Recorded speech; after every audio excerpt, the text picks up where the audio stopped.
था, जब पढ़ते समय पलटता था वैसे ही लगता था मैं कॉपी में लिख रहा हूँ, पेज पलट रहा हूँ, लिखता जा रहा हूँ। तो जब हम कोई चीज एकाग्र चित्त होके करते हैं तो डर नहीं लगता, सफलता मिलती है। लेकिन एक और एग्जाम है बेटी हम लोगों के लिए, और वो एग्जाम है इलेक्शन। हर 5 साल में, कई बार तो बीच में भी लड़ना पड़ता है, तो वो भी एक एग्जाम होता है। लेकिन हम उससे भी डरते नहीं हैं, उसको भी लड़ते हैं और जीतते हैं। मुझे तो एग्जाम से बहुत डर लगता है, लेकिन अब आपने बताया ना, अब मैं भी नहीं डरूंगी। डरना कभी नहीं, जो डर गया वो मर गया। तो डरना तो है ही नहीं। एक बात और बताता हूँ तुम्हें जो मुझे बहुत प्रेरणा देती है। स्वामी विवेकानंद जी को मैं बहुत मानता हूँ, और उनने ऐसे स्पीचेस दिए कि पूरे मुर्दों में भी प्राण फूंक दे। वो कुछ पंक्तियां कहते थे जो मैंने पढ़ी है, वो बार बार मेरे दिमाग में घूमती है। तुम मतलब हम लोग, तुम केवल 3.5 हाथ के हारमास के पुतले नहीं हो, तुम अमृत के पुत्र हो, ईश्वर के अंश हो, अमर आनंद के भागी हो, और अनंत शक्तियों के भंडार हो। दुनिया में कोई काम ऐसा नहीं कि जो तुम ना कर सको। खुद को जानो, खुद को।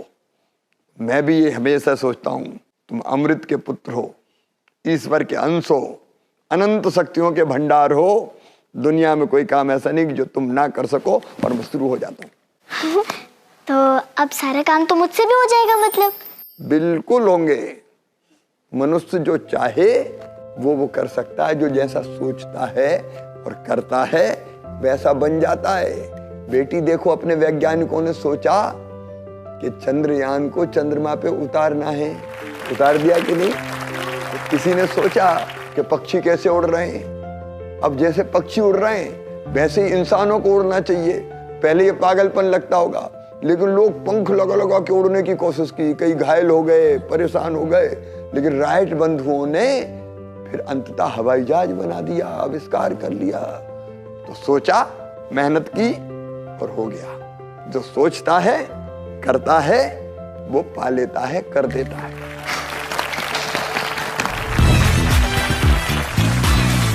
मामा जी, मेरी मम्मा बता रही थी कि आप न्यूबॉर्न बेबीज और उनकी मम्मा के लिए बहुत कुछ करते हो, लेकिन मेरी मम्मा बोल रही थी कि मैं आपसे पूछूं कि इसके पीछे भी एक स्टोरी होगी ना, मुझे अपने फ्रेंड्स को बताना है, बताइए ना। बचपन में मैं अपने गांव में देखता था, जो गरीब बहनें होती थी, मजदूरी करना पड़ता था उनको, मजदूरी करने खेतों में जाती थी, और मैं ये देखता था कि कोई ऐसी बहन जो बेटा बेटी को जन्म देने वाली है, तो जन्म देने के 2 दिन पहले तक खेतों में काम करती थी। तब मेरे मन में पीड़ा, दर्द होता था कि इस बहन को तो आराम करने का मौका मिलना चाहिए, लेकिन आराम करने का मौका नहीं मिलता था। और तुम्हें पता है, बेटा बेटी को जन्म देने के बाद भी 8 दिन भी आराम नहीं करती थी, क्योंकि फिर से मजदूरी करने जाना है ताकि घर चूल्हा जल सके। एक फटी साड़ी का टुकड़ा अपने माथे पे बांधती थी, अपने बच्चे को या तो घर पे छोड़ देती थी या खेत जहाँ काम करती थी उसकी मेड़ पर रख देती थी। बच्चा रोता था तो उसको दूध भी नहीं पिला पाती थी, और दिन दिन भर मजदूरी करती थी। तब मेरे मन में तकलीफ होती थी, और मैं फिर वही कहता था कि हे भगवान, बेटा बेटी को जन्म देने के पहले और बाद में इस बहन को भी आराम करने का मौका नहीं मिलेगा क्या? अगर किसी बड़े परिवार, अमीर परिवार की बहन होती तो कितना ध्यान रखते हैं, चेकअप कराते हैं, जांच कराते हैं, अच्छा खाओ, ये खाओ, वो खाओ, लेकिन इस गरीब बहन को कब मिलेगा?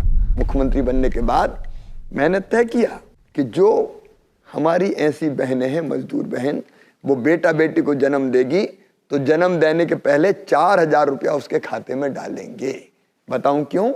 ताकि वो ठीक भोजन कर सके, खुद के लिए भी ठीक हो, पौष्टिक हो, और पेट में जो बच्चा है उसके लिए भी पौष्टिक हो।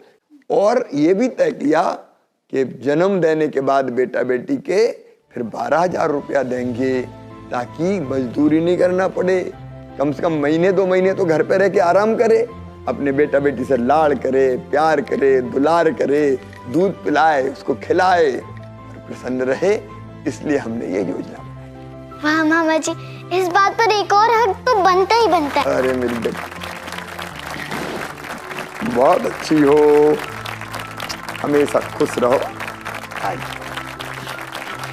मामा जी, मैं आपके साथ ये जो मैंने बातें की है ना, इस शो को मैं कभी भी नहीं भूलूंगी। मैं भी आपको कभी नहीं भूल सकता। और आप मुझे प्रॉमिस करो कि आप मुझे फिर से जरूर मिलोगे। जरूर मिलूंगा।